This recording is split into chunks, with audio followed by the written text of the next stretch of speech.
म्लेच्छराज ने अपने अनुयायियों के लिए जो अनुशासन का मापदंड तैयार किया है, हम उसके विषय में चर्चा कर रहे हैं।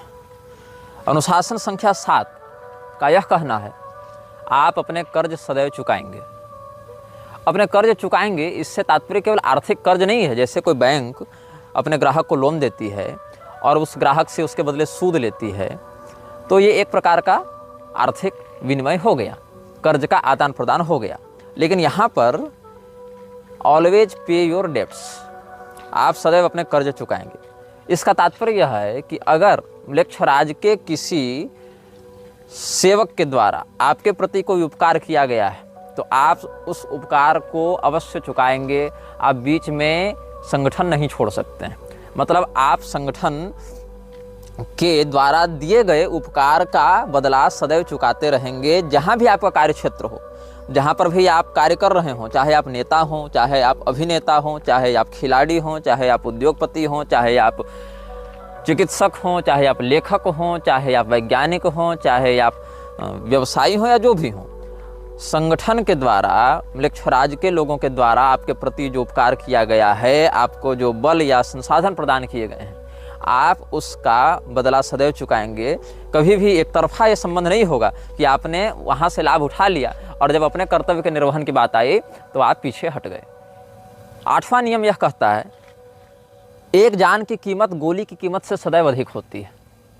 ये बात जानकर आपको आश्चर्य होगा कि विश्व में हथियारों की सप्लाई, हथियारों के निर्माण, हथियारों की खपत बहुत अधिक है और बड़ी बड़ी अर्थव्यवस्थाएं केवल इसीलिए चल रही हैं कि कहीं पर युद्ध हो रहा है। किसी देश में चल रहे युद्ध से वहाँ की अर्थव्यवस्था नष्ट होती है, तो किसी देश में उसी युद्ध के कारण अर्थव्यवस्था चमक जाती है। लेकिन म्लेच्छराज का यह नियम है कि उसके अनुयायी गोली से अधिक जान की कीमत समझेंगे, गोली से अधिक महत्व प्राण को देंगे। अब गोली जो है वो म्लेच्छराज के अर्थव्यवस्था में एक बहुत बड़ा हिस्सा अदा करती है। गोली के कारण, हथियारों के कारण, मिसाइल के कारण, बम बारूद के कारण म्लेच्छराज की अर्थव्यवस्था बहुत ऊपर जाती है और साथ ही साथ विश्व की जनसंख्या उससे संतुलित रहती है। तो म्लेच्छराज को अपने मानसिक गुलामों के ऊपर नियंत्रण करने में बड़ी सुविधा रहती है। लेकिन इसका जो नियम है कि गोली की कीमत जान की कीमत से सदैव कम रहेगी, ये नियम उसके सेवकों के ऊपर बहुत महत्वपूर्ण रूप से लागू होता है, ताकि केवल वो लोग मरें जो म्लेच्छराज के प्रति पूर्णतया समर्पित नहीं है। क्योंकि अगर अपने ही गुलाम मर जाएंगे तो काम कौन करेगा?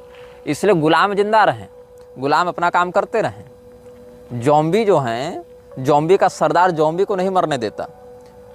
वेम्पायर इत्यादि के जो सरदार है वो वेम्पायर को नहीं मरने देते, यही मैथोलॉजी में कहा जाता है। लेकिन ये बात यहाँ भी लागू होती है कि गुलाम अगर मर जाएंगे तो हमारे अभियान को आगे बढ़ाएगा कौन? हमको मैन पावर कहाँ से मिलेगा? इसीलिए लोग मरें, लेकिन मरने वालों में हमारे गुलाम न हों। हमारे गुलामों की जान की कीमत गोली की कीमत से सदैव ज़्यादा रहेगी। इसीलिए जहाँ बड़े बड़े युद्ध हो रहे हों, वहाँ मरने वाले लोग या तो म्लेच्छराज के संगठन में, म्लेच्छराज के दल में बहुत निम्न स्तर के लोग हैं जिनके मरने से म्लेच्छराज की सत्ता को प्रभाव नहीं पड़ता, या फिर ये वो लोग हैं जिनको जिंदा रखकर अब म्लेच्छराज को कोई लाभ नहीं होगा। म्लेच्छराज का नवा नियम यह कहता है, बिना पहले स्तर को पार किए आप अगले स्तर तक नहीं पहुंच सकते हैं।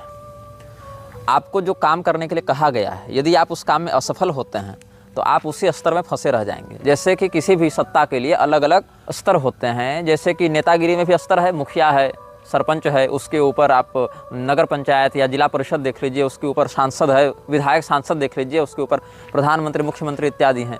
तो उसी प्रकार से यहाँ भी अलग अलग स्तर हैं। और फ्रीमेसन्स में भी 33 स्तरों की बात कही जाती है और फ्रीमेसन्स भी काउंसिल ऑफ 17 का एक हिस्सा है। फ्रीमेसन्स हो, इल्यूमिनाती हो या बोन एंड स्कल्स हो, ये सब अलग अलग जो अनुभाग चल रहे हैं म्लेच्छराज के, ये सभी काउंसिल ऑफ 17 का ही हिस्सा है। काउंसिल ऑफ 17 में 15 संस्थाएं हैं और जो 2 हैं वो आर्द्रम्लेच्छ और अनाम्लेच्छ हैं। जो मतलब जैसा कि मैंने आपको पिछले अनुभाग में बताया था, एक ही शरीर में रहने वाली 2 शक्तियां हैं, आर्द्रम्लेच्छ और उसका नियंत्रक अनाम्लेच्छ। तो ये 16 लोग जो 17वें के साथ युक्त हैं, उनमें 15 तो संगठन के नायक हैं, एक उनका भी नायक है और उसके अंदर जो 17वां है वो इन समस्त लोगों को शैतानी ऊर्जा प्रदान करने वाला तत्व है। तो यहाँ पर मैं बता रहा था, नवा नियम यह कहता है कि कोई भी व्यक्ति जिसको जो प्रोजेक्ट दिया गया है, जो टारगेट दिया गया है, जो काम दिया गया है, उसको जब तक वो पूरा नहीं करता तब तक उसको अगले स्तर में प्रवेश की अनुमति नहीं मिलेगी। उसको ये पता नहीं चलेगा कि हम किसके लिए काम कर रहे हैं, उसको यह पता नहीं चलेगा कि हम जो यह कार्य किए, इस कार्य से किन सत्ताओं को लाभ पहुंचा, किस प्रकार के तत्वों को लाभ पहुंचा। हो सकता है आपको लग रहा है नेतागिरी में कि हमने ये कॉरिडोर बनवा दिया, ये प्रोजेक्ट कर दिया, ये पुल बनवा दिया, ये फैक्ट्री लगवा दी, तो इससे हमारे सीनियर नेता को लाभ हुआ, लेकिन उसके ऊपर जो बैठा है उस तक आप नहीं पहुंच सकते। जैसे किसी गेम में एक लेवल पार करने के बाद दूसरा लेवल अनलॉक होता है और उसके बाद आपको पता चलता है कि आगे की कहानी क्या है या आगे की प्रणाली क्या है, वैसे ही यहाँ पर समझना चाहिए कि एक स्तर के कार्यों को बिना पूरा किए हुए आप ऊपर के अधिकारियों से नहीं मिल सकते और ऊपर के अधिकारियों की वास्तविकता को नहीं जान सकते हैं। 10वां नियम यह कहता है कि आप कभी भी अपने जीवन के निर्णयों से म्लेच्छराज की सत्ता को प्रभावित नहीं करेंगे नकारात्मक रूप से। आपके द्वारा की गई कोई डील, आपके द्वारा किया गया कोई निर्णय, आपके द्वारा दिया गया कोई वक्तव्य अगर म्लेच्छराज की सत्ता को एक्सपोज कर रहा है, म्लेच्छराज की सत्ता के हितों के विरुद्ध जा रहा है, तो आपको न केवल उसके संगठन से बाहर किया जाएगा, अपितु आवश्यक होने पर 2 स्थितियों में या तो आपको निजी रूप से गायब कर दिया जाएगा, मार दिया जाएगा, या फिर आपके समस्त परिवार और राजदारों के साथ आपको नष्ट कर दिया जाएगा। तात्पर्य यह है कि यदि आप किसी विषय में कंप्रोमाइज़ कर रहे हैं, किसी विषय में निर्णय ले रहे हैं और वो निर्णय आपके उच्चाधिकारियों के संज्ञान के बिना है, तो आप इस बात को सुनिश्चित करें, यदि जिंदा रहना चाहते हैं तो, कि आपके द्वारा लिए गए निर्णय से आपके उच्चाधिकारी नकारात्मक रूप से प्रभावित नहीं हो। म्लेच्छराज के 11वें नियम को कहते हैं मंदिर का नियम। इस नियम को इसने वेदों से चुराया है। वेदों में एक सिद्धांत है, देहो देवालय प्रोक्तो जीवो नाम सदाशिव त्यजेत ज्ञान निर्माल्यम सोहम भावेन पूजयेत। तात्पर्य क्या है? हमारा शरीर ही मंदिर है और उसमें रहने वाला जीवात्मा ही परमात्मा का स्वरूप है। इसीलिए शरीर रूपी मंदिर में रहने वाले चेतन रूपी देवता की हम आराधना करते हैं और अपने अज्ञान को ही निर्माल्य समझकर उसका विसर्जन करते हैं, ज्ञान को ही उपलब्धि मानकर स्वीकार करते हैं। मैं वह परमात्मा हूँ, मैं ही परमात्मा का अंश हूँ, मैं ही परमात्मा हूँ, ऐसा समझते हुए जीव और ब्रह्म में अभिन्नता का विचार करते हुए आत्मयजन का उपदेश शास्त्र करते हैं। लेकिन इसी बात को नकारात्मकता की ओर से ले जाते हुए जो 11वां नियम है वह कहता है कि पहले नियम के आधार पर आपने जिस अनाम वृक्ष की ज्योति की प्रतिष्ठा अपने हृदय में की थी, उसी ज्योति को आप अपने आत्मसात भाव से जगाते रहें और अपने शरीर को कभी भी आप क्षति नहीं पहुंचा सकते हैं। एक बात ध्यान दीजिएगा, पूरे विश्व में ड्रग, नशेबाजी, व्यभिचार और मानव तस्करी इत्यादि में म्लेच्छराज का प्रत्यक्ष हाथ है, किंतु म्लेच्छराज के जो उच्चाधिकारी हैं उनको शराब पीने की अनुमति नहीं होती है। म्लेच्छराज के उच्चाधिकारियों को ड्रग लेने की अनुमति नहीं होती है। म्लेच्छराज के छोटे छोटे सेवक कर सकते हैं ऐसा, क्योंकि कंज्यूमर भी तो वही बनाएंगे ना, लेकिन म्लेच्छराज के जो उच्चाधिकारी हैं वो कोई भी ऐसा तत्व अपने शरीर में नहीं डाल सकते हैं जो उनके शरीर के वाइटल ऑर्गन्स को प्रभावित करे, उनके शरीर के किडनी, लिवर इत्यादि को नष्ट करे। क्योंकि जितने शरीर में वो ज्योति प्रतिष्ठित रहेगी, अनाम म्लेच्छ की सत्ता प्रतिष्ठित रहेगी, उतनी उसकी शक्ति बढ़ेगी। इसीलिए अपने प्रमुख अधिकारियों को शराब पीने, चरस फूंकने और किसी भी प्रकार के ऐसे ड्रग को लेने से म्लेच्छराज ने प्रतिबंधित रखा है जो कि उसके सेवकों के शरीर को अस्थायी रूप से क्षति पहुंचा सकते हैं या अंगों को विकृत कर सकते हैं। म्लेच्छराज का 12वां नियम ये भी इसने वेदों से चुराया है। वेदों का अनुशासन है, मातृदेवो भव, पितृदेवो भव, आचार्य देवो भव। म्लेच्छराज ने इसी बात को अपने स्वार्थ के लिए प्रयोग किया और अपने सेवकों के लिए इसको नकारात्मक रूप से प्रस्तुत किया।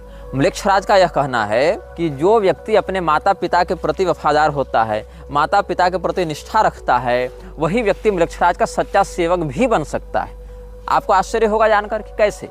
अगर कोई व्यक्ति अपने माता पिता से बहुत प्रेम करता है, अपने माता पिता की बात मानता है, तो इस बात से यह भी साबित होता है, यह बात भी सिद्ध हो जाती है कि वो व्यक्ति कभी भी कोई ऐसा कृत्य नहीं करेगा जिससे उसके माता पिता दुखी हों, उसके माता पिता रुष्ट हों, उसके माता पिता की सुरक्षा पर कोई नकारात्मक प्रभाव पड़े। तो जो व्यक्ति अपने माता पिता के भक्त होते हैं, म्लेच्छराज चाहता है कि ये उसके गुलाम बने, ताकि समय आने पर अगर वो म्लेच्छराज के विरुद्ध विद्रोह करना चाहें या उसकी सत्ता को चुनौती देना चाहें तो उसके माता पिता के ऊपर संकट का व्यवहार करके, षड्यंत्र करके म्लेच्छराज अपने सेवकों को अपने नियंत्रण में रख सकता है, ताकि अपने माता पिता के जान की सुरक्षा करने के लिए, अपने माता पिता के प्रेम में के वशीभूत होकर व्यक्ति म्लेच्छराज के विरुद्ध जाने का साहस न कर सके। म्लेच्छराज के 13वें नियम को कहते हैं शत्रुबोध का नियम, कि आपको बिल्कुल अच्छे से यह ज्ञात होना चाहिए कि मेरा शत्रु कौन है और मेरा मित्र कौन है। जैसा कि आजकल बहुत से आधुनिक युवा रेड फ्लैग और ग्रीन फ्लैग की बात करते हैं। अब हाल ये है कि ऐसे युवाओं को बाजार में सब्जी लाने भेजा जाए तो उनको मेथी, पुदीना, पालक और धनिया का अंतर नहीं पता चलता, लेकिन किसी व्यक्ति के किसी कहे हुए, किए हुए 1-2 वक्तव्य और कृत्यों से वो बिल्कुल ठीक ठीक यह समझने का भ्रम पाल लेते हैं कि हम उसके विषय में सब कुछ जान गए। नहीं, क्योंकि म्लेच्छराज का पूरा सिंडिकेट ही कपट, षड्यंत्र और विश्वासघात पर चल रहा है। बाहरी लोगों के लिए, संगठन के आंतरिक लोगों के लिए नहीं, बाहरी लोगों के लिए, बाहरी दुनिया के लिए म्लेच्छराज कपट, विश्वासघात के ही आधार पर समस्त कार्यों को करता है। तो यह समझना चाहिए कि आप अपने शत्रु और अपने मित्र को बहुत अच्छे से पहचानेंगे। हो सकता है कोई व्यक्ति षड्यंत्र करके आपके दल में सम्मिलित होना चाहता हो और आप उससे रहस्य बता दें, या आपके विश्वास को अपना हथियार बनाता हुआ वह म्लेच्छराज के विरुद्ध कोई षड्यंत्र करे या उसकी सत्ता को चुनौती देने का प्रयास करे, तब क्या होगा? तो हमारे गुलामों के माध्यम से हमारी सत्ता बढ़ती रहे, बिगड़े नहीं, इसके लिए उसके गुलाम सदैव सतर्कतापूर्वक अपने वास्तविक मित्र और वास्तविक शत्रु का चिंतन करते रहते हैं। ये म्लेच्छराज का एक और नियम हमने आपके समक्ष बताया। म्लेच्छराज का 14वां नियम है सीमा का नियम। आपको अपनी औकात पता होनी चाहिए, आपको अपना पोटेंशियल पता होना चाहिए, आपको पता होना चाहिए कि आप किस किस काम में अच्छे हैं। जिस काम में अच्छे हैं केवल वही करने की अनुमति है। एक्सपेरिमेंट नहीं करना है कि हम ये काम करके देखते हैं, हम ये काम करके प्रयास करते हैं। म्लेच्छराज के अभियान में एक्सपेरिमेंट की अनुमति नहीं है, वहाँ परिणाम की निश्चितता होनी चाहिए। हम जो कर रहे हैं उससे हमारे अभियान में क्या परिणाम प्राप्त होगा ये शोध का विषय नहीं होना चाहिए। जब आप समाज में किसी हथियार को लॉन्च करेंगे, जब आप समाज में किसी महामारी को लॉन्च करेंगे, जब आप समाज में किसी प्रकार के व्यवस्था को लागू करेंगे तो उस बात का परीक्षण करने के लिए लागू नहीं करेंगे, परिणाम की प्राप्ति को होने के लिए लागू करेंगे। यही 14वां नियम है जो कहता है सीमा का नियम। सीमा का नियम मतलब आपको अपनी लिमिट पता होनी चाहिए, आपको अपना सामर्थ्य और अपनी कमजोरी का बिल्कुल स्पष्ट बोध होना चाहिए। म्लेच्छराज का 15वां नियम यह कहता है आप अपने नायक को प्रतिस्थापित नहीं कर सकते हैं। There would be only one and only one boss. इसका अर्थ है कि म्लेच्छराज का कोई उत्तराधिकारी नहीं होगा।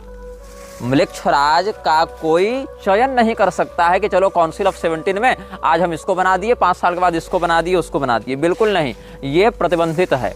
वहाँ पर इस प्रकार की दावेदारी नहीं हो सकती है कि अभी वाला म्लेच्छराज जो है आर्धम्लेच्छ, उसको प्रतिस्थापित कर दें और उसके जगह हम उसी काउंसिल से किसी दूसरे नेता को उठाकर खड़ा कर दें।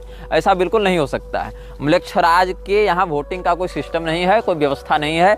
म्लेच्छराज इस बात को बिल्कुल स्पष्टता से कहता है कि आप किसको अपना नायक मानते हैं और उस नायक के प्रति आप वफादार बने रहें, और निश्चित ही वो स्वयं को ही सर्वश्रेष्ठ नायक के रूप में ख्यापित करता है। यहाँ तक कि म्लेच्छराज 2 प्रकार के विकल्प देता है, या तो आप ईश्वर को अपना सर्वस्व माने या तो पैसे को। यदि आप ईश्वर को अपना सर्वस्व मानते हैं तो इसका अर्थ है कि आप म्लेच्छराज के संगठन में प्रवेश पाने योग्य नहीं हैं।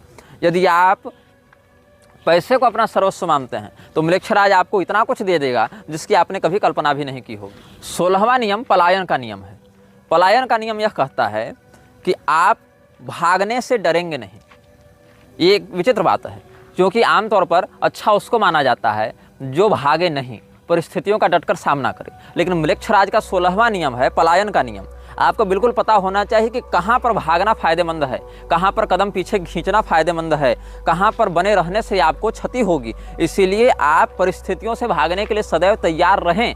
लड़ने के लिए तो तैयार हैं, ठीक है, लेकिन प्रयास करें कि यदि अपने आप को छिपाकर, अपने आप को भगाकर अगर स्थिति को अपने अनुकूल किया जा सकता है तो केवल ज़्यादा ड्रामेबाजी, डायलॉगबाजी, होशियारी, हीरोगिरी दिखाने के चक्कर में काम न करें। वहाँ से पलायन कर जाएं, छिप जाएं और अपने रूप को छिपा लें ताकि आपकी वास्तविकता समाज के सामने न आए।